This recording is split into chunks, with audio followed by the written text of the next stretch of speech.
Mazmur 25 ayat 11 sampai 13. Oleh karena nama-Mu, ya Tuhan, ampunilah kesalahanku, sebab besar kesalahan itu. Siapakah orang yang takut akan Tuhan? Kepadanya Tuhan menunjukkan jalan yang harus dipilihnya. Orang itu sendiri akan menetap dalam kebahagiaan, dan anak cucunya akan mewarisi bumi. Saudara-saudara yang terkasih dalam Tuhan Yesus Kristus, kita kembali mengikuti doa pagi GKI Surya Utama. Sebelum kita membaca dan merenungkan firman Tuhan, mari kita berdoa terlebih dahulu. Kalau pada pagi hari ini ya Tuhan, kami ingin mendengarkan firman-Mu, biarlah Roh Kudus-Mu yang menyertai kami dalam pembacaan firman Tuhan dan juga dalam perenungannya. Biarlah kiranya Roh Kudus-Mu juga yang memberi kami kekuatan untuk kami tidak hanya menjadi pembaca-pembaca firman Tuhan, tetapi terlebih lagi kami juga menjadi para pelaku firman Tuhan. Kami menyerahkan pemberitaan firman ini ke dalam tangan-Mu di dalam Kristus. Kami berdoa. Amin.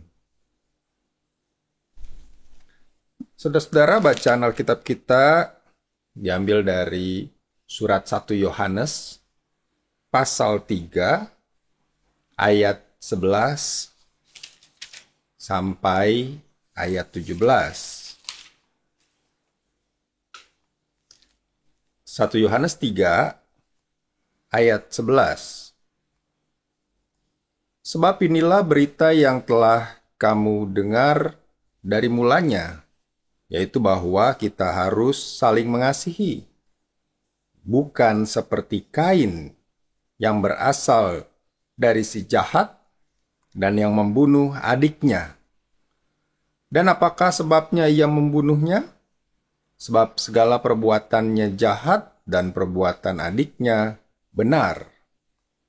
Janganlah kamu heran, saudara-saudara, apabila dunia membenci kamu.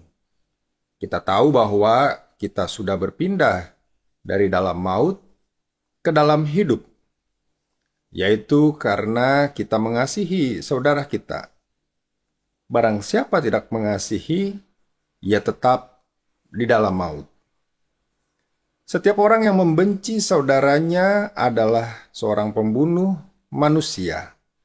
Dan kamu tahu bahwa tidak ada seorang pembunuh yang tetap memiliki hidup yang kekal di dalam dirinya.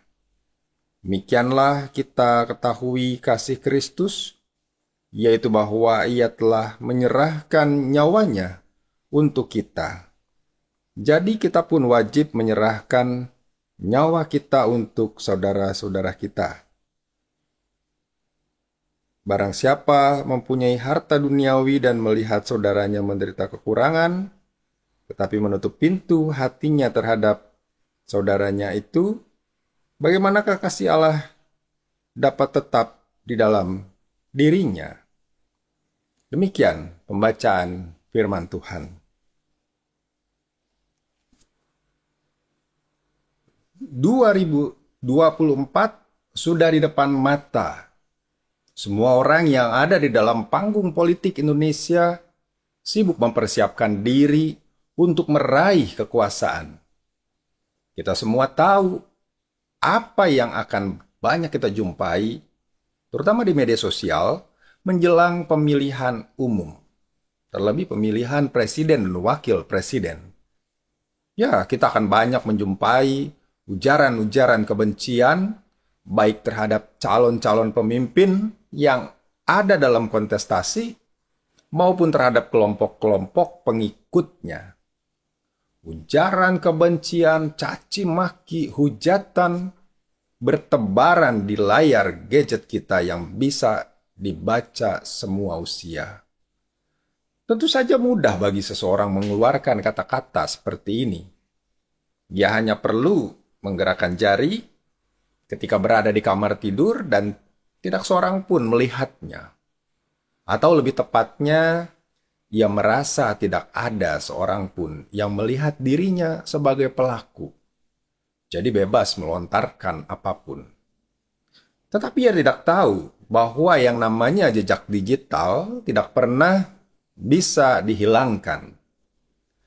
Mungkin ini sebabnya ya, tahun 2021 Google memberi peringkat tertinggi se-Asia Tenggara kepada Indonesia sebagai negara dengan masyarakat paling tidak sopan di dunia maya. Wow. Tetapi saudara-saudara, ini tidak hanya soal pemilu.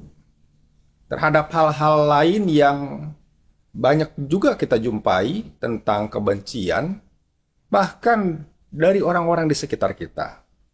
Misalnya kebencian terhadap seseorang yang dituangkan dalam status Facebook, WhatsApp, Instagram, Twitter, dan yang lainnya. Baik secara langsung sebagai kata-kata sendiri maupun secara tidak langsung. Misalnya disamarkan dengan mengambil kutipan-kutipan tertentu.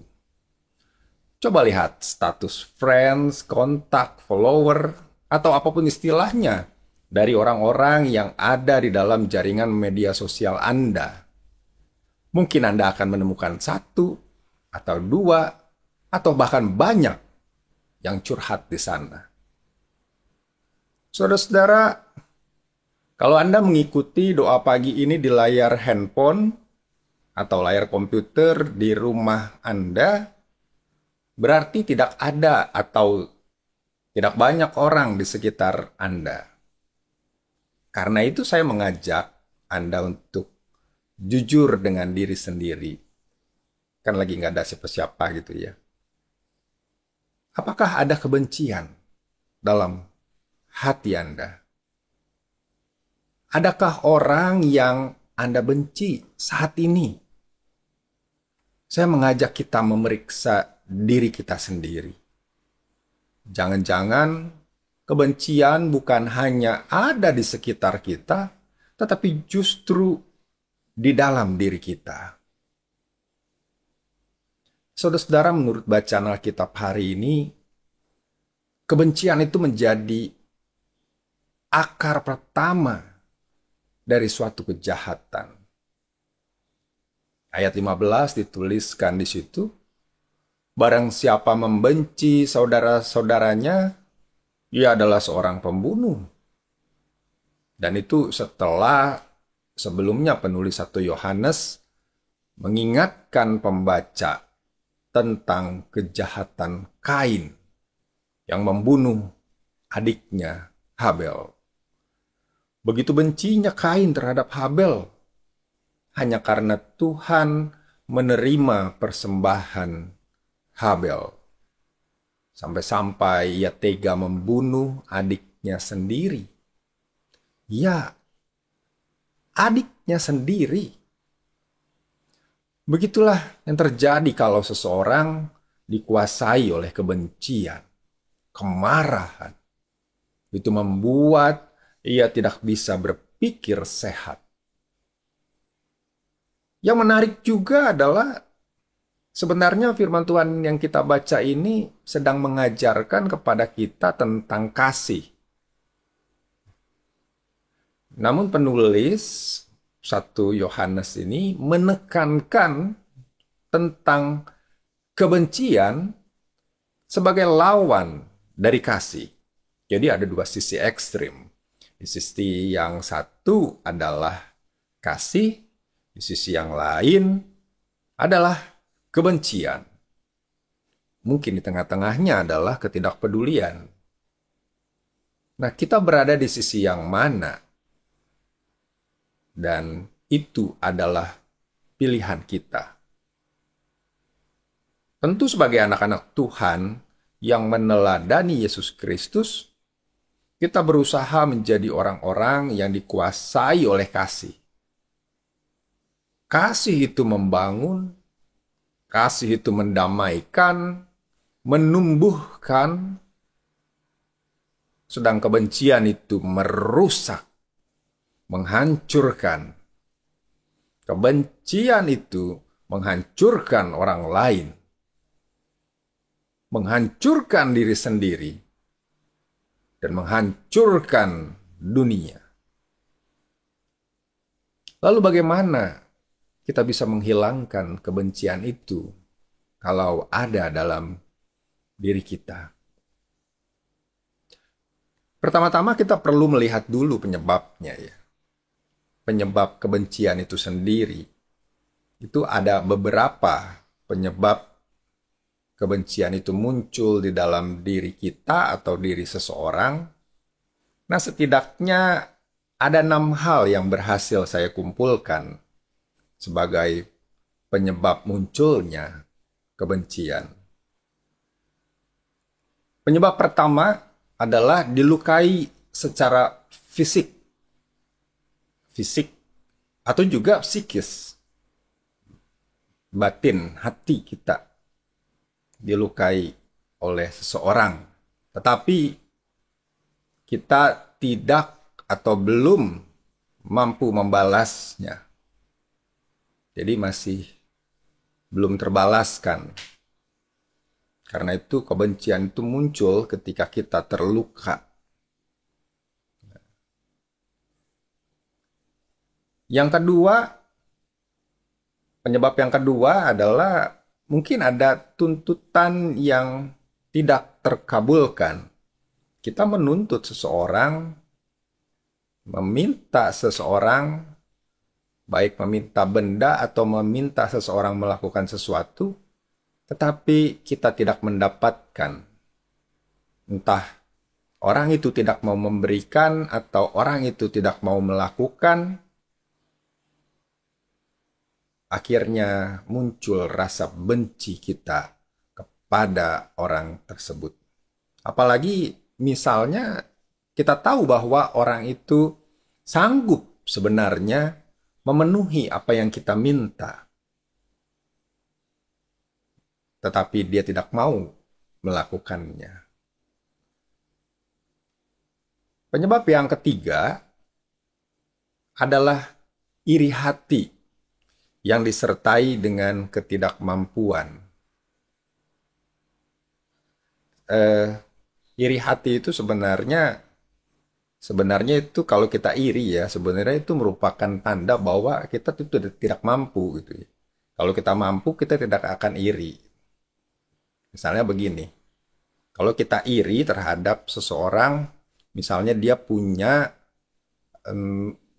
rumah yang besar, sedangkan kita nggak punya rumah atau rumahnya kecil, kita iri sama dia. Kenapa kita iri? Karena kita nggak sanggup beli rumah itu, gitu. Kalau kita sanggup, kita nggak perlu iri hati ya, atau kita juga bisa.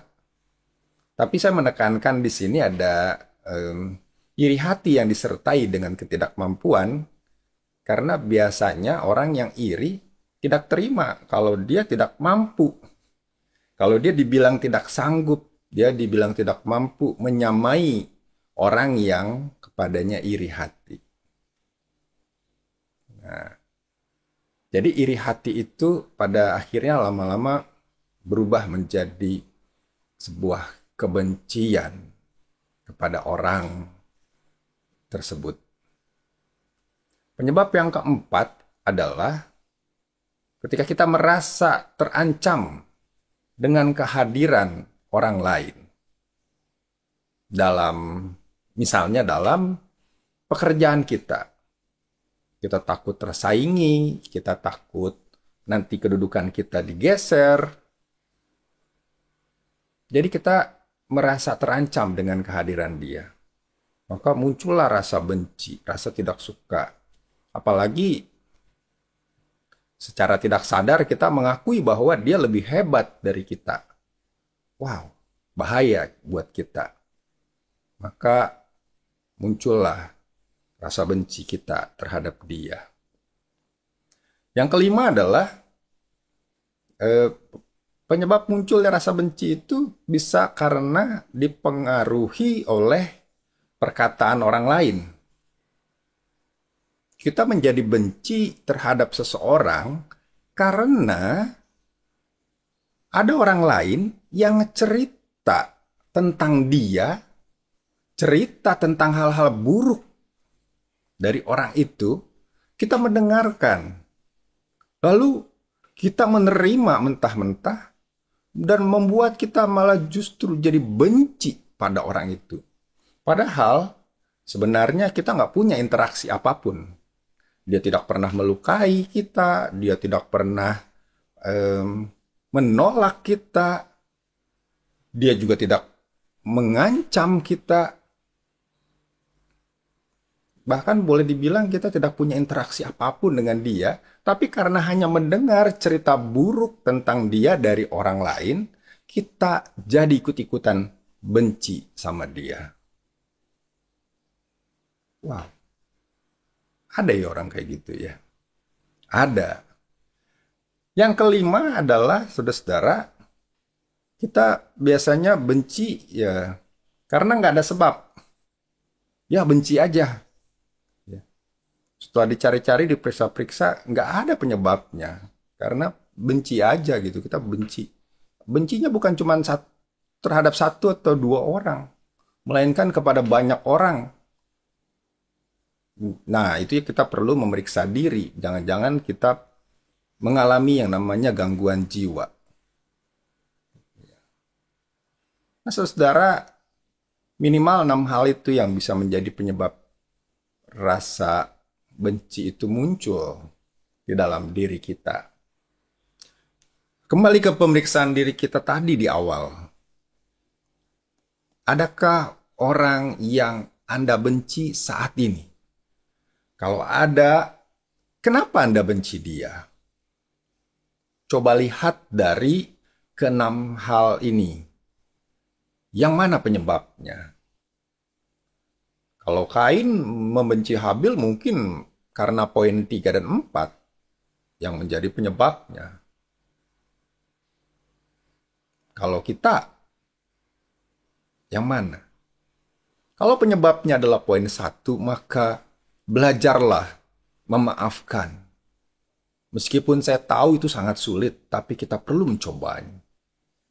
Kalau poin 2, maka cobalah mengerti atau memahami orang tersebut, atau bahkan mengerti diri kita sendiri.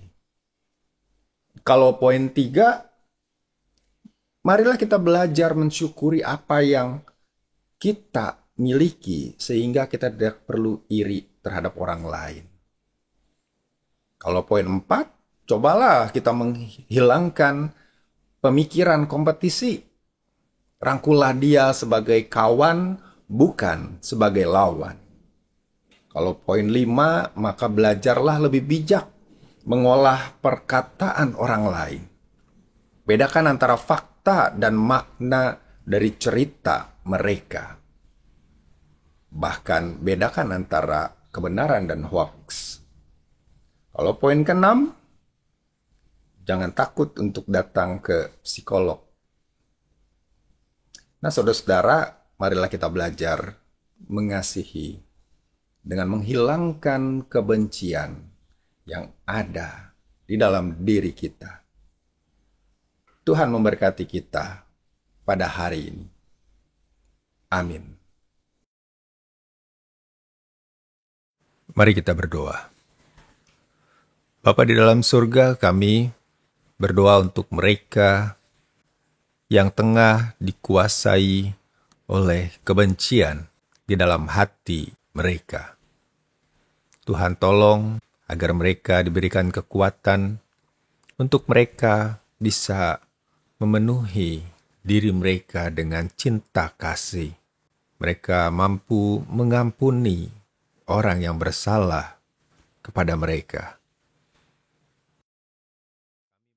Kan mereka yang mengalami keretakan di dalam relasi mereka dengan orang lain, entah suami dengan istri, anak dengan orang tua, saudara, kerabat, keluarga, sahabat-sahabat.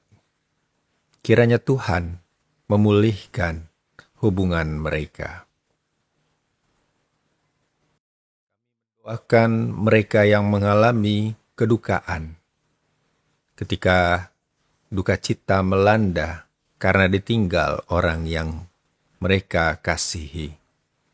Tuhan yang memberi kekuatan dan penghiburan. Kami mendoakan anak-anak kami yang tengah menjalani masa-masa studi, baik di sekolah maupun di tempat kuliah. Tuhan yang menyertai di dalam mereka memasuki tahap yang baru dalam studi mereka. Berikan kepada mereka hikmat untuk mereka boleh menjalani masa studi dengan baik. Kami mendoakan situasi pandemi yang sampai saat ini masih terus berlangsung. Kiranya Tuhan menolong kami untuk kami boleh keluar dari pandemi COVID-19. Doakan perdamaian dunia di tengah situasi peperangan yang hingga saat ini masih terjadi antara Ukraina dan Rusia.